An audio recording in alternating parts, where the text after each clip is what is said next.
जब दो भाई बहनों को एक ही कमरा साझा करना पड़े तो क्या करें?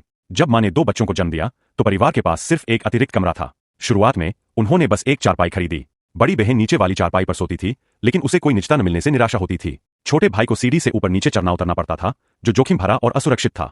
एक भी लापरवाही और वह आसानी से बिस्तर से गिर सकता था। उनके डेस्क एक दूसरे के बगल में सटे हुए थे और वे पढ़ाई करते समय एक दूसरे का ध्यान भटकाते रहते थे। जब भी वे असहमत होते तो बात झगड़े में बदल जाती।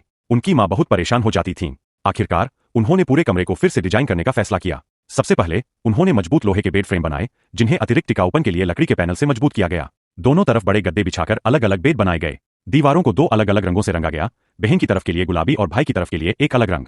बेड के ऊपर उन्होंने बिल्ट इन कैबिनेट लगाए जहां बच्चे स्नैक्स और खिलौने रख सकते थे। बीच में एक कांच की खिड़की वाली दीवार बनाई गई, जिससे प्राकृतिक रोशनी और ताजी हवा अंदर आती रहे। उसने दरवाजे को एक आकर्षक मेहराबदार आकार दिया और हल्की एलईडी लाइटें भी लगाईं। भाई के बिस्तर में अतिरिक्त सुरक्षा के लिए एक स्लाइडिंग दरवाजा लगाया गया। अब दोनों बच्चों के पास एक दूसरे के काम में दखल दिए बिना अपने अपने सोने के क्षेत्र और निजी भंडारण की जगह है। उसने बिस्तर के नीचे की जगह का भी अच्छा इस्तेमाल किया और बड़ी दराजें बनवाईं।